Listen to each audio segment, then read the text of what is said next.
Hey everybody, it's Ron from Pick Dawgz. This is Ron's Rundown. We're going to go over the MLB game scheduled for Monday, September 16th, 2024. If you like what you see, make sure to give this video a big thumbs up and subscribe to our channel. Don't forget to put your baseball picks in the comments section below. And if you're looking for my best bets, including my daily rundown best bet in the MLB, you can find those at the premium picks tab at pickdawgz.com. There's also a link in the description. Alrighty, here we go. Here are the games for Monday, a new week in Major League Baseball. First up, the Minnesota Twins taking on the Cleveland Guardians. We got Pablo Lopez and Matthew Boyd on the mound. Lopez, we mentioned, we thought he had a good chance of getting his ERA sub-4 on the season in that last game. While he did give up 4 runs, they were unearned runs, so he went 7 innings of no earned run baseball with 10 strikeouts against the Angels in another Twins win. And the Twins have now won his last 4 starts. He's in great form, pitching his best ball of the season. I'm going to roll the Twins in this game. I think when you look at Matthew Boyd, while he's pitched well so far, that last game against Chicago, the White Sox, not the best start. I mean, he had 9 strikeouts and 4 1/3. That's great, but he did give up 6 base hits, a couple of walks, and like we said, only going 4 1/3 innings against such a weak lineup is a little bit concerning. When you look at the Twins, they've been pretty solid against left-handed pitching in the last month, so I'm going to roll the Twins in this game on the money line. Next are the Washington Nationals taking on the New York Mets. We're going to see Jake Irvin and Sean Manaea as your starters. Irvin definitely had a bounce-back start in that last game, but for me, it's not enough for me to take a chance with the Nationals in this one. I got to go with the Mets here, as Sean Manaea has pitched so well in the second half of the season. 11-5 record now on the year. He's been a pretty profitable pitcher for New York. He's in great form. His strikeout numbers have really been the key in the second half. I mean, he's not really somebody throughout his career or definitely at the beginning of the season that was known for missing bats, but I mean, he's had 8+ strikeouts in 4 of his last 5 starts. And all of his last 5 games have been Mets wins and a lot of those run line covers. So give me the Mets in this one. I'm going to lay the 1.5 runs on the run line. Next up, we see the Dodgers and the Braves, the final game of this 4-game series. We got Yoshinobu Yamamoto and Max Fried, another great pitching matchup in this one. Now, when you look at Yamamoto and his first start back from injury, he hadn't pitched at the major league level in over about 3 months or so. He really didn't look like too rusty in that game, and he went 4 innings against the Cubs. A solid lineup has been improving in the second half. Had 8 strikeouts, no walks, no home runs, no earned runs, and even though the Dodgers lost that game, he was definitely sharp in his return. I think he pitches pretty well against the team, the Braves, that strikes out quite a bit. You got Max Fried on the other side giving up 11 base hits in his last game and 4 earned runs to go with it. The Dodgers have been very strong against left-handed pitching recently. I'm going to roll the Dodgers in this game on the money line on the road. Next up, we see the Detroit Tigers taking on the Kansas City Royals. We got Casey Mize and Seth Lugo on the mound. Seth Lugo may not be as dominant now as he was at the beginning of the season, but he still has a 16-8 record, has been one of the best, off-season pickups of the year, and I still like what I'm seeing from him overall, especially at Kauffman Stadium. And in his last 3 games against tough lineups, the Astros, Guardians, Yankees, division-leading teams, all those were 7+ innings of 1-run baseball or fewer, and in 2 of those games, 9+ strikeouts. So Lugo's in good form. Casey Mize, not so much.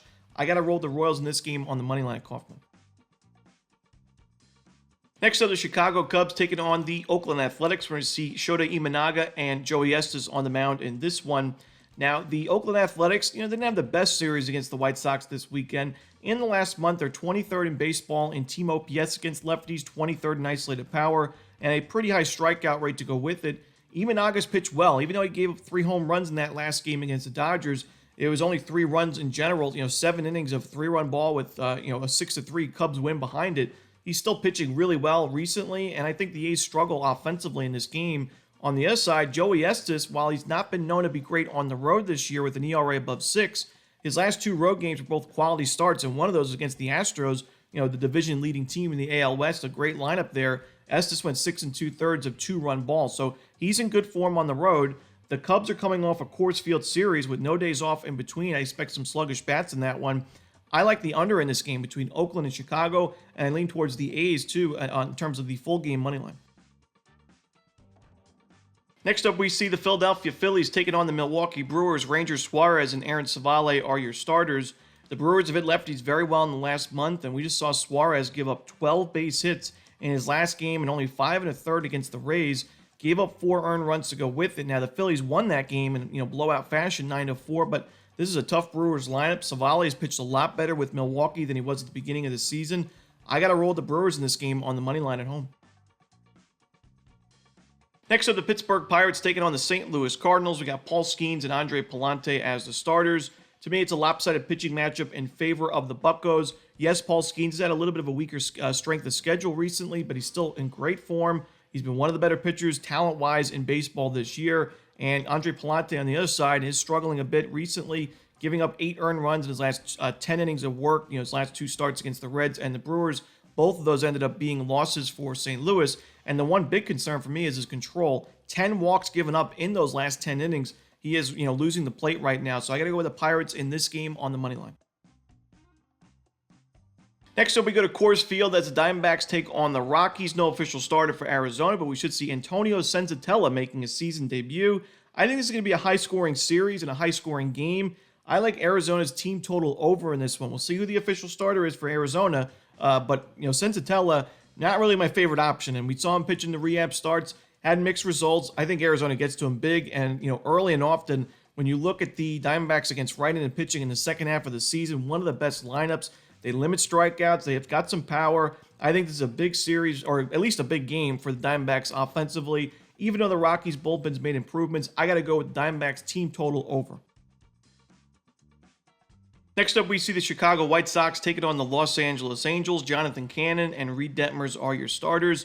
It had to be a disappointing season for Detmers after, he was sent down in the minor leagues, has stayed there for most of the year, but got his chance back at the major league level on September 3rd against the Dodgers. Very tough lineup, obviously. Went 6 innings, a 2-run ball with 10 strikeouts in his first start back. So definitely a very strong performance. And then followed it up with another great game against another tough lineup, and this time on the road against the Twins. 6 innings, 2 runs, another quality start, 8 strikeouts to go with it. So Detmers is definitely taking advantage of his opportunity back at the major league level. He's facing a White Sox team in this game that's been miserable against left-handed pitching this season. Jonathan Cannon's had his moments this year for Chicago. Don't really love the form that he's in recently. I'm going to go with the Angels in this one on the money line and run line.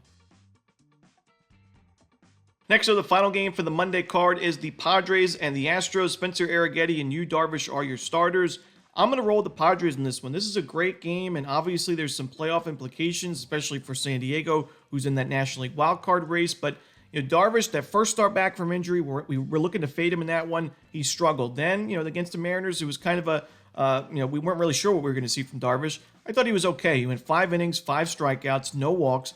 Did give up a couple of home runs, but he did only give up those 2 runs, and it ended up being a Padres win. I don't think he's going to be perfect in this game. I mean, the Astros are a very tough lineup, but I still think Darvish is the better option right now. When you look at Arrighetti, we saw him struggle mightily at Cincinnati. Even in his last game against Oakland, while it was a quality start, I didn't think it was his best outing. Gave up a lot of base runners, a home run in that one. So for me, I'm going to roll the Padres in what should be a great game and a great series, but give me San Diego on the money line. And that's it. Those are the games for Monday in baseball. Hope you enjoyed this video. If you did, don't forget to hit that like button and subscribe and put those baseball picks in the comments section below. Again, if you're looking for my best bets, you can find those at Pick Dawgz Premium. As always, this is Ron Romanelli. Good luck.